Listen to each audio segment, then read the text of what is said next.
Unsung Murder Ballads discusses topics of a graphic nature and in graphic detail and may not be suitable for children under the age of 13. Listener discretion is advised.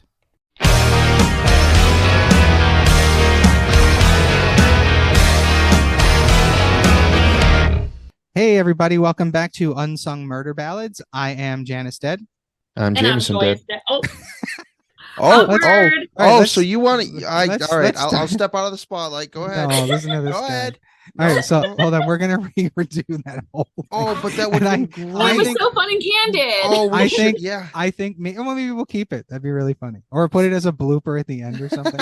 Yeah. All right, so decide your order, sillies. You can go first. Hey, I'm everybody. Jameson Dead. Oh, see, now I'm taking the lead. Take that. Okay. Hey, everybody. Welcome back to Unsung Murder Ballads. I am Janus Dead. I'm Jameson Dead. And I'm Joyous Dead. And now that we know our names, all right, I might keep that whole thing in. We'll see how this goes. So I just wanted to let everyone know, I want to thank all of our listeners. We now have listeners in 13 different countries. Ooh. Yes. Ooh. And I have the list right here. Obviously, there's the U.S. Yep. We have listeners in Australia, Mexico, Finland, Sweden, Colombia, Canada, the Philippines, South Korea, Brazil, the UK, Poland, and Germany. Oh, slay. Wow. Right? That's almost incredible. That's almost all the continents. I mean, I don't know how many people in Africa listen to podcasts in their leisure time. So that one might be a hard nut to crack. But yeah, that's every other continent besides Antarctica, obviously. So wow, that's pretty, yeah, it's pretty exciting. And statistically, I looked this up, 55% of our listeners are female, 43% are 45 years old or older, with 27 being 35 to 44, and 14% being 23 to 27. So we definitely have some solid demographics there, which is pretty cool. That's very impressive. Hello, everyone. Welcome. Yes, thank you for listening.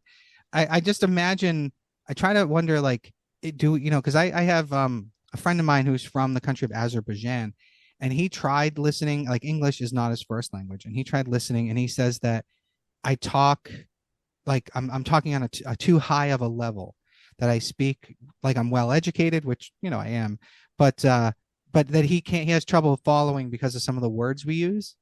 So I wonder how many people in other countries have that same problem. Not that I would necessarily speak on a lower level. Like, I'm not going to talk to people like I'm talking to a 6-year-old, because we're more intelligent than that. And this isn't geared towards 6-year-olds. But I do sometimes wonder, like, if other people in other countries have that same problem understanding what we're talking about. Well, I mean, we do have our social media platforms. And That's if true. you guys hit us up on Instagram if you want us to shut up a little bit. We definitely want your feedback. Yes. Absolutely. Unsung Murder Ballads on both Instagram and Facebook. And you can email us at unsungmurderballads@outlook.com. So yeah, that's exciting. And I have started writing letters to people that are involved in future cases. So hopefully we hear back from some of these people.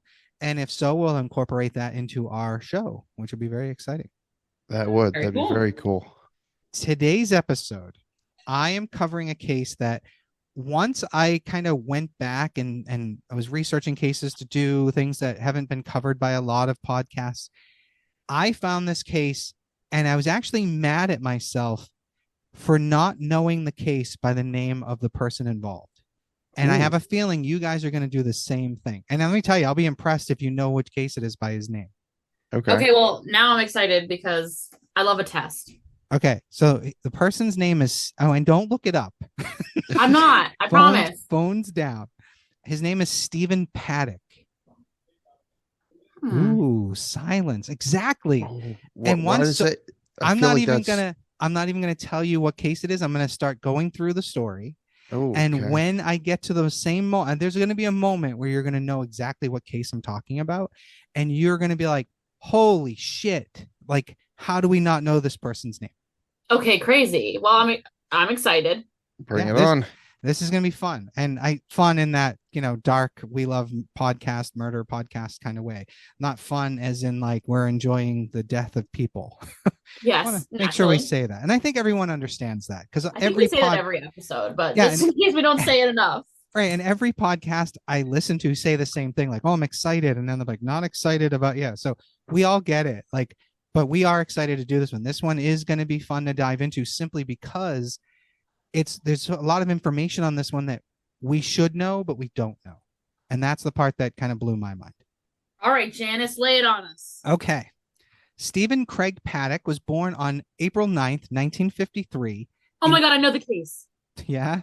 Just kidding. I have a feeling we're Oh. going to get that every other paragraph. Oh, if you had gotten that right off the bat from that, I didn't know. I'd have been, yeah, impressed. I'm just lying. It's okay. Well, he was born in Clinton, Iowa, which is, I don't know how far away that is from where George Reeves was born, but George Reeves, who we covered recently, was also born in Iowa. So he was the oldest of 4 sons to his parents, Benjamin and Dolores. He grew up in Tucson, Arizona, and the Sun Valley area of Los Angeles. His father, Benjamin, was a bank robber, and he was sentenced to prison. Wow, that's some roots. Right? And he was sentenced to prison in 1960 when Paddock was only 7 years old. Benjamin, his father, escaped from prison in 1969, and he ended up on the FBI's most wanted list. Wow. Great father figure. Yeah, for real. Bad start. So Paddock had little interaction with his father after his eventual release from prison, and he was raised by his single mother. Now, one of Paddock's ex-wives would say in interviews that Paddock felt that being raised by a single mother and their own financial instability caused him to prioritize being self-reliant and self-sustaining over all other things, right? That makes sense. In a way, that's kind of good. You know, like I grew up relatively poor, and it made me be more aware of how you behaved around money, even though I'm not particularly good with money, but I respect money more, I think. Yeah, it's not something to throw away or to be foolish with. Correct. I mean, I that's one of the reasons why I avoid recreational drugs and things like that, because I don't have the money for that. And I know myself, if I like something, I'm going all in. You'd be getting that A-grade Molly. Right? So Paddock finished his schooling in California, and he got his degree from the California State University in Northridge in 1977 with his degree in business administration. Now, his first marriage was in 1977, but he would be divorced by 1979. He would work as a mailman for the Postal Service and later as an IRS agent. And then narc. And then he was an auditor for a defense contractor that would later merge with Lockheed Martin in the late 80s. Wow, now, I already hate him. You're going to hate him even more, believe me. I believe you. He's not the victim here. Clearly. So he is also known to have run real estate businesses with one of his brothers. He would marry a second time in 85, but would be divorced again by 90. So what's that? I said tough. Yeah, that's a shitty situation. However, it is reported that he stayed on good terms with his ex-wives. So I guess there's that. So Paddock owned numerous rental properties throughout the 90s and the 2000s that were located in both California and Texas. He did sell some of those properties off in the early 2000s, and it is reported that he made over $2 million on that sale. Dang. So yeah, so this guy's not poor. In the mid-2000s, he owned an apartment complex that reportedly earned him $500,000 in annual income by 2011. And according to IRS records, he sold that property in 2015 and made profits ranging from $5 to $6 million. Damn. He would meet his girlfriend in Reno, Nevada, and she was from the Philippines. Now, most reports I found didn't name her, and I don't know if that's at her request, so I will not use her name just because she's technically another victim in all this, so I won't violate her privacy. If you really want to know, I guess you can look it up. In 2010, Paddock got his passport, and over the next few years, he would take 20 cruises around the world, 9 of those with his girlfriend. That's a lot of cruises. That's a lot. Yeah. Like, I've only been on 1, and I can't imagine 20 in, based on when this happens, in a 7-year period. So that's a lot, and that's more than 1 a year. That's crazy. I mean, having gone on a handful myself, I highly enjoy them. Apparently he does, and he has money, so he can enjoy them even more. That's true. Although I've only been on one, and it was a rock cruise. And let me tell you, I don't ever want to go on a normal cruise. To me, it would be boring after a rock cruise. There's something about four stages and at least one stage having a band on it at any time, and sitting down at a table at the cafeteria, and you're next to these famous rock stars. Nope, I won't do a normal cruise. That sounds pretty cool. That's about the only thing that would get me on a cruise. It was amazing. I mean, yeah, I don't know if we've talked about it, but Oh I yeah, went. we have. Yeah, I mean, I bumped into Eric Singer of Kiss at the elevator. Like, how Pretty freaking cool. amazing is that? Yeah, that's just friggin' amazing. Once in Okay, a lifetime experience. exactly. So anyway, so at this point, Paddock also got his pilot's license. So this guy is doing it all. In 2012, Paddock sued the Cosmopolitan in Las Vegas, stating that he slipped and fell on an obstruction on their floor. This was settled out of court in 2014. So this is more money that it's kind of we don't know how much it was, which is, like I said, this guy's not hurting for money. Oh, yeah. He moved into a retirement community in Melbourne, Florida in 2013, but he would then move to a different retirement community in Mesquite, Nevada in 2016. His girlfriend would live with him in Mesquite. So just kind of weird because he's not young, but a retirement community in maybe your 60s, late 50s is a little weird. Yeah, in my opinion. I agree. So Paddock also enjoyed gambling, but how much he made from that is unclear. Like, there are no records of it anywhere. Mm-hmm. But while he did sometimes frequent the high roller rooms at the casinos in Vegas, he was not considered a whale by casino standards. So they recognized him as someone who spent a lot of money, but he's not that guy that's dropping millions. He might drop tens of thousands, but not millions. But strangely enough, he did enjoy playing the video poker machines for hours. Like, he would stay there all night long, and he would sleep during the day. Now, Right. So he struggles with some addiction. Just a little, yeah. His girlfriend did say that, and this is important later, his girlfriend did say that Paddock never talked politics, nor did he belong to any similar organizations. According to neighbors, Paddock kept to himself, and although he was a gun owner, he was never part of any local gun owner communities like gun clubs or ranges or anything like that. Friends described him as generous and intelligent, as well as methodical. The only recorded interaction Paddock ever had with law enforcement was a single minor traffic citation. Huh. I know. So at this point, as I'm describing this could easily be the victim in our stories. Right. Sounds like a pretty normal guy. Yeah, normal guy with a decent amount of money. Paddock's girlfriend did state that he sometimes complained of feeling sick, and he was sensitive to various chemical smells. He would actually fill prescriptions for Valium, the anti-anxiety medication, in 2013, in 2016, and again in 2017.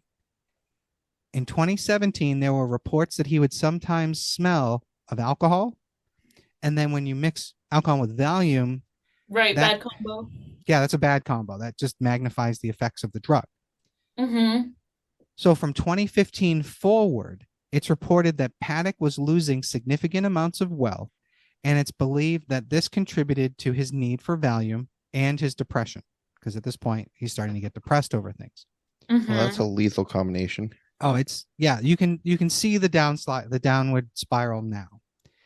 His girlfriend also reported that he was showing a decline in affection and intimacy towards her.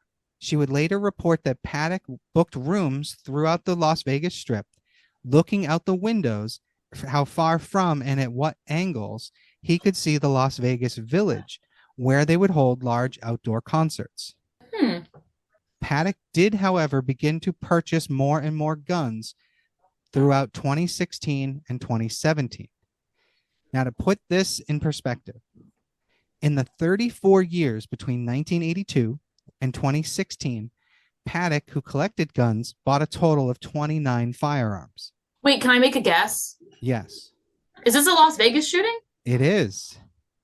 Oh. Yeah, and the fact that we don't know this guy's name blows my mind. Yeah, that's crazy. Yeah, Wow. absolutely crazy. I remember watching this while it was happening on TV, Oh my God. and I didn't know this guy's name. Fucking crazy. Yeah. But yeah, so as I said, in those 34 years, he bought less than one gun per year. Whether he kept them all is unclear, but he did purchase 29 firearms in that 34-year window. Certainly very methodical of him to not end up on any sort of like red flag list, assuming that they're kept in that state. Well, what I'm sorry, about to no. tell you next is crazy, All right, go off. because in the 1 year from 2016 to 2017, he probably purchased doubled. 55. Ah, Holy shit. oh, More than almost double. Buddy, So, what are you doing with all those? but that's the thing. There were no red flags, just what you just said. Right. and Well, I mean, that's nobody kind of around him or nobody that knew him questioned anything. This is funny. It's my next thing. His girlfriend Oh. noticed the increase in guns, but just thought it was part of his hobby and let it go. Oh my God. You see, wouldn't be me if I had a partner and they were all of a sudden buying lots of extra guns. That more than one a week. Yeah, I would certainly think that I was gonna die. Yeah, something that's a huge red flag. Mm-hmm. So in mid-September of 2017, Paddock convinced his girlfriend to return to the Philippines to visit her family by buying her a surprise ticket home. He would then wire her over $100,000 so that she could buy a new house there. Wow. He's On trying to Sep- get rid of her. right? So on September 25th, Paddock checked himself into the Mandalay Bay Hotel in Las Vegas. He checked in with 10 shooting range bags and a computer. What the fuck? Now, because he was kind of a high roller, although not a whale, he was a high roller, you can see on surveillance footage that Paddock was allowed to load all this stuff up on a cart and use the service elevator to bring all the bags up to his floor. So, I mean, obviously the staff didn't know what was in the bags, but because of how Well, much did they like what's a shooting range bag? Like, is that clearly like a bag that would contain guns, or is it yeah, just like it's like I'm assuming because the bags are long, and you can see them in the footage because you can find all this online. The bags are long, and they probably had the shooting range logo on it. But either way, you're either carrying a gun or a guitar in this thing. Yeah, like it's not a whole lot of wiggle room there. Maybe golf clubs. I don't know what people would imagine are in those bags. But at the same time, who's imagining that someone's bringing in 10 bags of guns into a hotel in Vegas? right? So I don't blame people for not recognizing immediately, but still, that's a lot of bags for one That's person. Yeah. And like I guess they could be I'm like thinking I work at this hotel. Like what am I thinking? This is like an elaborate sex equipment for the orgy he's about to host in his hotel Yeah, room. he's setting up like a porn site. Yeah, right. Like he's disguising it as guns because he's more embarrassed that it's orgy equipment Right. or some shit. But he is spending, like, this is a suite that he's booked into. So this thing's huge. And he's probably, I think the number was something like $650 a night or something. Right. And I guess So- you buy your privacy, really. You buy your rights. Correct. So he would return to his home and return to the hotel with more bags over the course of the next few days.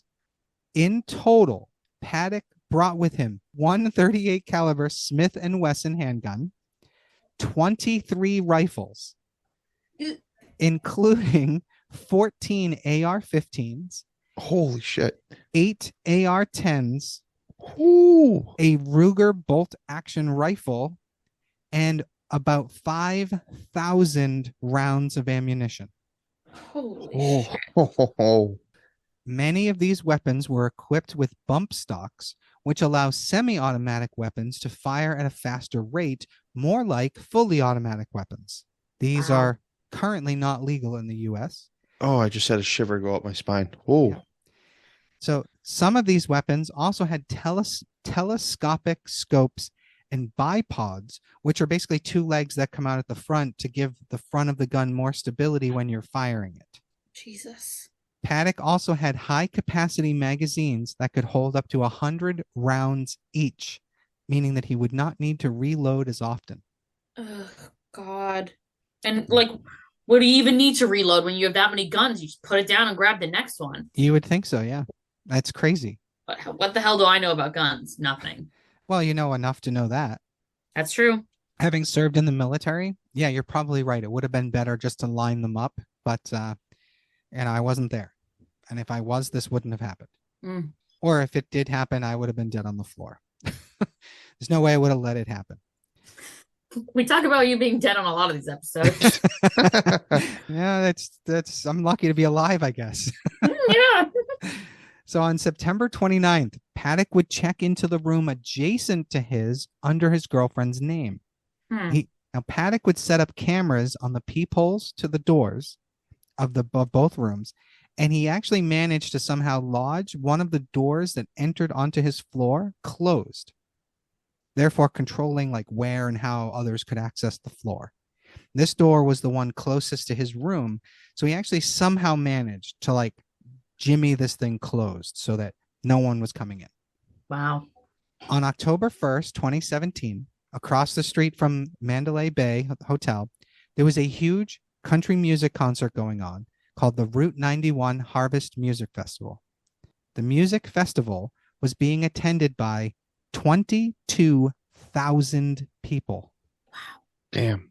Paddock also used baby monitor cameras placed on a service cart, like a room service cart, that he had placed in the hallway outside his room so that he could see what was happening in the hallway from the direction facing away from where he had jammed the door closed. So at this point, he knows if someone's coming towards his room in that direction, and he knows that no one can access the floor from the other door. So he's got this completely under control. He thought this through. Yes, he did. Really premeditated. So around 10 p.m., country singer Jason Aldean was on stage across the street from the hotel. Mandalay Bay Hotel security guard Jesus Campos was responding to his final call of the night. He was supposed to be going home. And he got this last call, and he figured, you know what, I'll go check it out before I go home. It was an alarm call for the 32nd floor, which is where Paddock is staying. My guess here, because no one actually talks about what this alarm was, my guess here is that this is the moment Paddock removes the window, because there's no report of falling glass or someone getting hurt from falling glass. So I'm assuming he somehow removed the window, and that set off the alarms like internally for the hotel. That makes sense. Campos goes up to the 32nd floor, but he finds that the door is lodged closed with something that obviously doesn't belong there. He's looking at it. It's like an L bracket. And he's just like, where the hell did this come from? How is this door not opening for me? So he radios down to hotel maintenance, like engineering. And while he's waiting for them to respond, he goes down one level and takes the elevator up the center of the building to the 32nd floor. At 10:05 p.m., while Campos is basically making his way to the elevator or going up the elevator, somewhere in this ballpark, Paddock began opening fire from his hotel room window towards the 22,000 people attending the music festival across the street. Oh, God, that's so awful. In the first minute, over 100 rounds were fired into the crowd. That's more than a bullet a second. Wow. That's insanity. Campos, who was walking down the hall on the 32nd floor, saw the cart positioned in the hallway and was beginning to wonder if that was a camera he was seeing positioned on it. And he heard what he thought was a drill being used in one of the rooms, because you have to understand that from the angle, it probably just sounded like he doesn't really recognize what he's hearing. Right. Yeah. It could sound like maintenance easily. And then bullets suddenly rip through the wall, one of them hitting him in the leg. Ooh. He dove into a small alcove in the hallway, kind of in between two doors, and radioed in that there was an active shooter on the 32nd floor, more specifically, room 32-135. So in a weird way, this guy is the hero of the story, because as you're gonna see, no one had any idea where the hell this was coming from.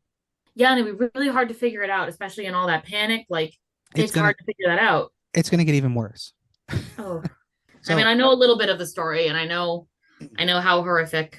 So yes, I mean, we all know a little bit of the story here, because I think we were all paying attention when it was happening. Oh, of course. So Paddock then fires over 250 more rounds over the next 4 minutes at the crowd across the street. Oh.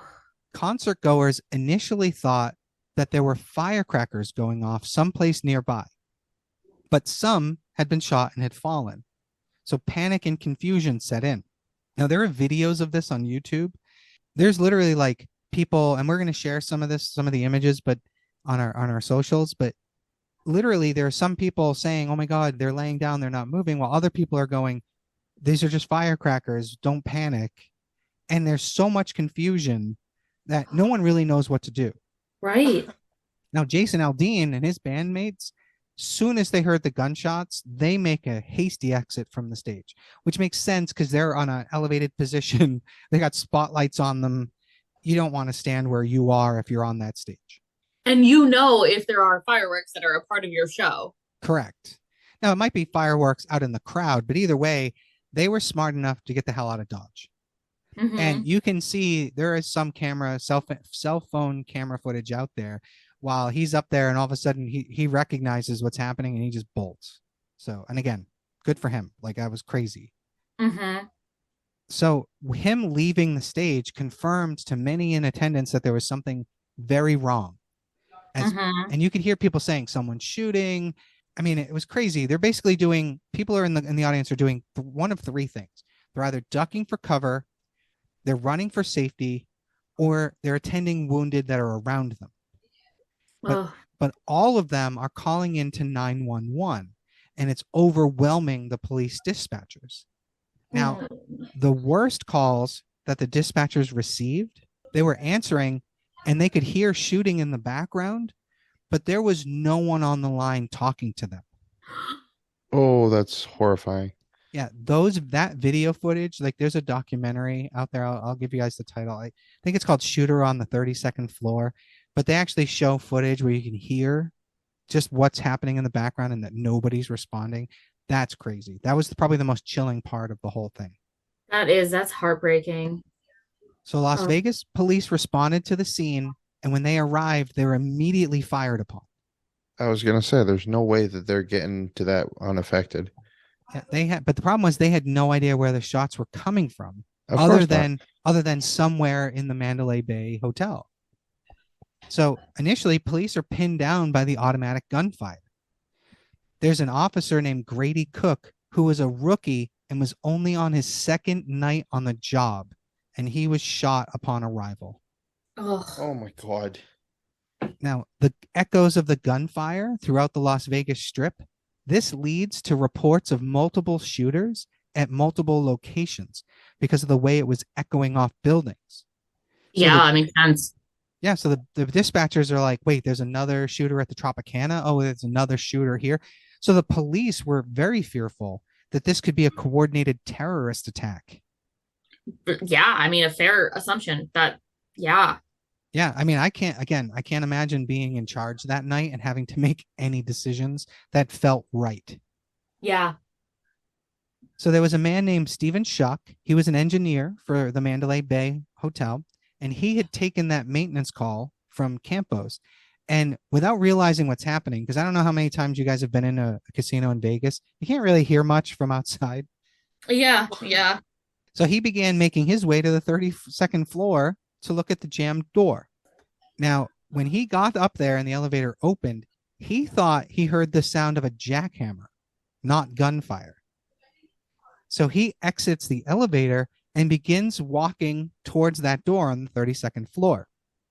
Campos sees Shuck and he says, "Get down, there's gunfire." And then more bullets just come flying through the walls. Well, yeah, you just yelled, "Get down, there's gunfire." Well, he's probably also watching the camera. Yeah, that's true. So Shuck is hit in the back just as he's moving out of the way for cover, but he would survive. Oh, good. So both Campos and Shuck survived this. Now Shuck calls down to management saying someone is firing a rifle from the 32nd floor. The Mandalay Bay security guards that were initially running outside to help, suddenly in the middle of the casino, they turn around and start moving towards the elevators. So at this point, we now have armed people moving in the right direction. So with the shooter not firing at the crowd because he's firing at Shook, the concert goers begin to flee. Now, Officer Richard Cole and another rookie officer, Brandon Engstrom, arrived on the scene, and they were immediately greeted by an off-duty cop named Frank Calzadillas. Sorry, Frank, I can't get your name right. He was carrying his wife, who had taken a gunshot wound to the head. Oh, She would survive miraculously. wow. So the two police officers immediately put the off-duty cop and his wife in the back seat, and they drive them to the hospital. And then as soon as they get them there, they look at each other and they're like, all right, time to go back. And they drive back to the scene. Wow. Crazy. That's heart-wrenching. Oh my God. So the police at this point, they also had to start setting up roadblocks and detours to keep cars away from that end of the Las Vegas Strip, which luckily was at the end of the strip. Like that's not near most of the high-end hotels like the Bellagio and that stuff. So they're actually able to keep most of that under control. They also start setting up makeshift triage sites and began helping as many wounded as they could. So literally police officers at this point are becoming basically paramedics, EMTs. Mm-hmm. I mean, there's a lot of videos that are available to watch, and you can see what the police are doing. Absolutely crazy. They even take situations where they grab barricades from the concert, like the metal barricades, and use those as stretchers. They're using wheelbarrows to move people. Oh. It's absolute chaos. The police even start stopping pickup trucks, asking the drivers to help transport the wounded to the hospital. Oh my God. It's absolutely crazy. So thanks to Jesus Campos and Stephen Schuck, the police knew exactly where the shooter was, and they begin going into the hotel. What the police do not know is how many shooters there are, and if they need to be wary of every person they come across. Imagine moving through a hotel casino and not knowing a billion people. Exactly. Can you imagine? There's video footage of it because they released some of the body cam footage of them like stopping every person. Show me your hands, show me your hands, like that kind of thing. You would have to. I mean, you'd have to be oversensitive and overprotective about it because they could just blend in with the crowd. Exactly. And now imagine this next thing. They have to go floor by floor. Oh, God. Do they not know what floor it's on? They do, but they don't know how many shooters there are. Oh, you're right. You're right. If they're moving. Only know one location. Correct. So they literally have to start waking up every guest in every room. They're informing the guests. Like once they clear that room, they're like, there's an active shooter in the building. You need to stay here locked in your room.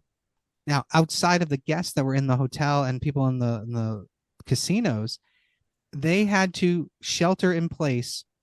They were in the Mandalay Bay alone, 1,400 people that had run there from the concert. Oh. While all this was going on. At this point, 10 minutes have gone by since the first shot took place, but the shooter has gone quiet. That's it? 10 minutes? 10 minutes. It took me longer to tell this than it did for it to happen. Crud. Wow. In that 10-minute window, Paddock fired over 1,000 rounds. That shouldn't be possible. And yet it is. So when police finally arrived on the 32nd floor, Campos and Schuck were finally able to escape to safety. Police immediately noticed the room service cart and wonder if it might be set with explosives. Reasonable to assume because there is literally a wire coming from the room to the cart for the camera. So who the hell knows what else is on it? Right. So they have to get a SWAT team, and the SWAT team comes up from the 31st floor to the stairwell with the lodge door. There, they force the door open. They remove all the lighting to conceal their position because they don't know if they're being watched. Then at 11:20, over an hour after everything first started, they make the decision to breach the shooter's suite by rigging the door to his suite with explosives. They blow the door, they rush in, and they find Paddock dead by a self-inflicted gunshot wound to the head. What a coward's way out. Yep. Wow. Holy crap. Yeah. They then breach the door to the adjoining room just to make sure that no one else is there. Obviously, they still don't know how many people, they Hmm. have to treat this like they're doing the right thing. They find Paddock's insane number of weapons and ammunition, and it was more than they realized would be there. But that's when they realize it's pretty much over. What they Right. and No one else has access to these weapons, and they're all concentrated in one place. correct. So yeah, they recognize it, but the only thing they really don't know is why. Paddock did not leave behind any notes or letters or even a manifesto. So, what made Paddock decide to fire on 22,000 innocent people? Aside from it being a country music festival. Hey now. Hey now. Sorry, I couldn't resist. And I actually like some country music. I'm just being stupid.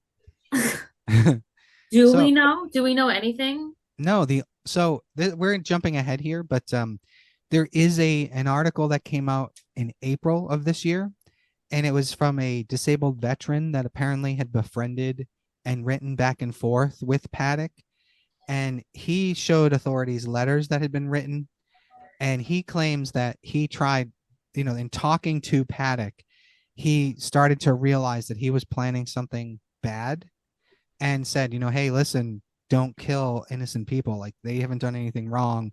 But he himself didn't know the reasons why his friend was thinking the way he was thinking. So, And Wow. there was no history of no, stereotypical things like no, abuse I or told I told you his neglect or history. I told you his history. I didn't know if there was No, anything else that was I'm learned. not gonna I'm not gonna sneak one in from behind, I promise. Okay. All right. Fair enough. However, some police have speculated that maybe he felt the need to live up to his bank robber or escapee father's, I don't know, legacy. But I That don't. sounds like a really, really long shot. That's a hard stretch. Yeah, That's a big stretch to make when no one has psychologically evaluated him, obviously because he's dead. But correct. It's hard to say. I don't think we're obviously never really gonna know. yeah. But when the people that were taking shelter in the hotel were told that it was over and the shooter was dead, the crowd applauded. Like, there's footage of that. It's crazy. The next day, the police had to go over to the concert area and start clearing it to make sure that there was no one hiding or dead and not immediately apparent. 58 people died that night, and over 850 people were wounded. Wow. Yeah. A further Hard. yeah, Awful. a further two would die years later as a direct result of the wounds they sustained that night. Oh. Yep. This makes Paddock, what he did, the deadliest lone shooter mass shooting in U.S. history. Yeah. What year did this happen again? This was in 2017. 2017. Yeah. Wow. It took days before anyone was willing to go over and begin cleaning up the area of the debris and everything that was left at that concert. Now, investigators did find ammonium nitrate in Paddock's car, which is often used for improvised explosive devices, but he had not set it up to anything for that purpose. Investigators also found that Paddock had researched other large-scale venues in other cities and may have been considering attacking one of those. Oh my God. In his research, they included the cities of Chicago and Boston. Oof. Oh boy. Now, keep in mind, if I'm remembering correctly, this would have been only 2 years after the Boston Marathon bombing. Right. So, Yeah. can you imagine if that happened in Boston within that window? Absolutely Right. not. And I was just thinking this is only a few years after the Pulse nightclub shooting in Florida. Yes. Which Mhm. I don't know if we reveal the day we're recording this. But today is the day that happened. It was So, June 12th, June 12th? Wow. 2016. And at that time, that was the largest single shooting in the United States.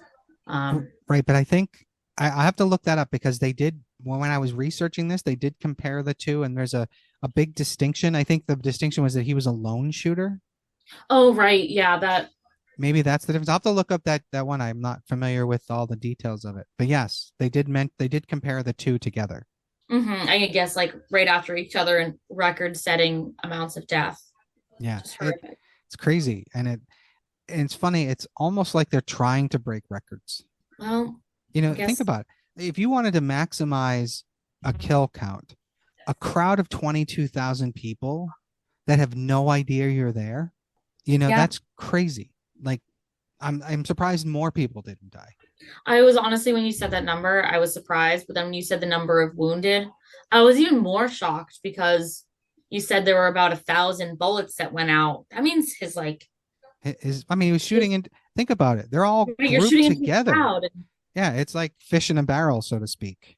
Yeah, Oh, yeah. Yeah. crazy. Now watch if there's ever, or not if, when there's another, because unfortunately there are a bunch of sickos out there. When something like this happens again, watch one of the MOs be, I just wanted to break the record. I'm surprised no one's ever said that. Now I'm that not sure no one's ever said that. that's true. You know what? You're probably right. So we'll see. I do know some people have said, some killers have said they were trying to beat Bundy's record, but Bundy doesn't have the highest kill count either. No. So his internet search history also included information about the Las Vegas SWAT team and the type of explosives they might use to breach a door. Oh, Yeah. So this guy knew what he was doing. He knew exactly what he was doing. If you look back, like if you think about it, he knew block this door, set up cameras here. How fast are they going to respond? How are they going to do it? They'll probably come in this way. I'm surprised he didn't stay alive to start shooting at them. Yeah. Yeah. I'm honestly, I don't know. I mean, I don't understand what goes through these people's heads. I was going to say, we're not fucking crazy. So, I mean, and I don't mean to say that this isn't, he could potentially have had a mental illness. I'm not saying that people with, certain psychoses aren't whatever, but I don't think like these people. So therefore, I can't fully imagine what they go through. As a writer, as a fiction writer, I can come up with a lot of shit, but I don't know how accurate it is. Right. We can have theories all day, but we'll never know because he never said. At least, you ready for this? At least one Islamic terrorist group did try to take credit for this attack. of course they did. Why wouldn't they? But there is absolutely no evidence that Paddock was ever tied to any of them in any way. Right. And he left a clear paper trail in his Google searches, so he wasn't trying to hide anything there. Could you imagine? I'm just like, I mean, whatever. I guess after September 11th, they haven't done too much on our soil. So, they're going to take any opportunity they can get, I suppose. Vegas hotels now have measures in place to ensure that guests are not checking in with a lot of weapons. I don't really know. I know one thing I saw, they were using canines that were like explosives or weapon. You know what I mean? There's certain smells that whatever. So I guess that's one thing they're doing. They're like checking the number of bags. They're no longer being so blind-eyed about it. Right. They're like, if you're coming in with a bunch of bags, they're going to be like, right, looking at you funny, especially you're only staying like a couple days. Right. Yeah, it's weird. And on another weird note, the Mandalay Bay hotels said that they were not responsible for what happened. And their next move was to sue the victims of the shooting. I'm sorry, what? Yeah. They filed lawsuits against the victims of the shootings. So on what ground? What I don't even know. Like none of that makes sense to me.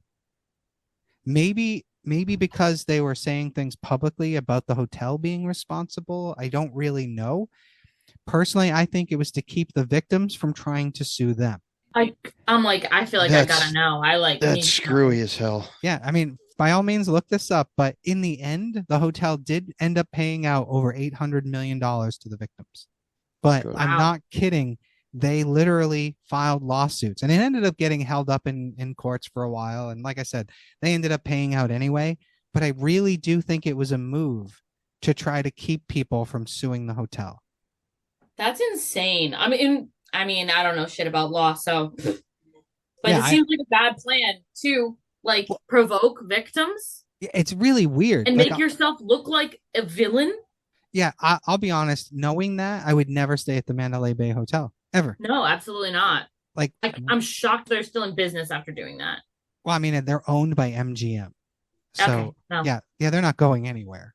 And these hotels, like think about it, $800 million that they paid out. They probably make that in a week, 2 weeks, a month. I don't even know. They're No, you're casinos. right. I mean, yeah, if it's a hotel casino, fuck. In Vegas, I don't even know how much money they make. But yeah, and unfortunately, that's kind of where this ends. Like the last part, the most updated thing was that person coming forward saying that he had exchanged letters with Paddock, but it didn't really give any more information. Wow. Crazy, right? Do you know what happened to his girlfriend that he sent off to the Philippines before this Well, happened? she did come back and she did the interviews where she talked about her relationship with him. I'm pretty sure she's back in the Philippines now, but even that's kind of ambiguous. And I didn't, again, in respect for her privacy, I didn't dig too deep on Mhm. her. But yeah, like no, like everyone has been interviewed, but no one has any more insight. Like he just fucking did it. And like I said, That's I was shocked when I didn't eerie. even know his name. Yeah. Yeah. You know, Ted Kaczynski, the Unabomber, just died. As soon as I heard the name, I knew exactly who that was and what he did. Right. But if you had said to me, "Hey, there's a news update on Stephen Paddock," I'd have been like, "Who?" Who? Right. Exactly. Yeah. So that's why I was like, I have to do this case. And I knew you guys wouldn't have known who it was right away either. Because Yeah. if I don't know it, I'm assuming most people don't know it. Yeah.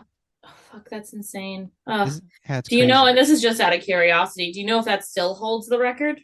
You know, I that's a good question because a lot of the articles I was reading were 2018 and 2019. Right. So I don't know. It might still hold the record.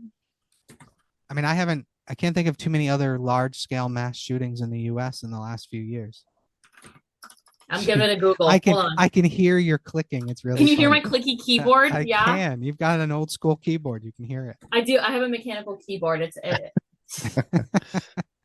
It's my thing. I totally, Um, for some reason, I picture you in this like super comfy chair with like almost like a Stephen Hawking kind of setup where everything's like really close to you and you're able to do shit without really moving. um, you're not wrong. I am like about 12 inches from my three screens. So That's awesome. nope. All right. That still holds the record as of an article from May 2022. Okay. And like I said, I haven't, but I think we would Forever. know about the next full scale shooting like that. So, Yeah. although to be fair, shootings happen way too often in this country. Oh God, yeah. near daily. Yeah, it's crazy. And there are days where there is more than one. So really we're running at about one or more a day as it stands. It's crazy. Yeah. Yeah. I think we discussed it on the case on when we were talking about the Beaumont children. We were Mm-hmm. talking about the murder capitals. I think we were talking about those numbers. Oh yeah. Mm-hmm. Yeah. Random question, Jameson, are you Yes. going to be ready to do your episode next week, or do you need more I time? will. Yep. I will be ready for next week. I'm gonna All take right, the wheel and present my wonderful case, and that's hopefully you right. guys enjoy it. That's right. We're gonna have to buckle up. It's his first time driving. Yeah. Oh boy. So yeah, so that's everything I got for everybody this week. Anything else you guys want to say to close this out? My only thoughts are, the tragedy is, unbelievable, and the fact that it was able to be carried out like that is still mind blowing. And hopefully, as we progress through these tragedies, even though they are very common, that we learn something from each one of them and we kind of prepare ourselves to be ready for them more. Right. Whatever that particular readiness might mean. Yeah, it's that's obviously the big debate in this country right now. Yeah. I wish we could study it more. I wish Yeah, there wasn't so much lobbying against even studying why the hell it's like this. right. It doesn't make sense. It's not like this in other countries. It's not. And I'm an advocate for gun ownership. I mean, I personally don't own any because of my own personal demons. You know, I'm worried I'll use it on myself per se. But I do think we need the right to own guns, and especially if we have a government that's trying to overtake the people, we're going to need those. And But that's why it exists. Like that's why correct. we have that right. But we have to do something to keep this from happening over and over and over and over again. And Yeah. And there's all no rights have limits. We have correct, freedom of speech, but that has limits. We have we have a lot of freedoms that have limits. correct. But there's no good obvious answers, unfortunately. You know, even the most extreme ones wouldn't necessarily solve the problem. Yeah. But yeah, so thanks for joining us on this episode. It's been crazy and kind of depressing at the end, but we'll get there. So next week, join us for Jameson's first ever episode. So we'll look forward to looking that. forward to it. So yeah, once again, I am Janus Dead. I'm Jameson Dead. And I'm Joyous Dead. We'll see y'all next week.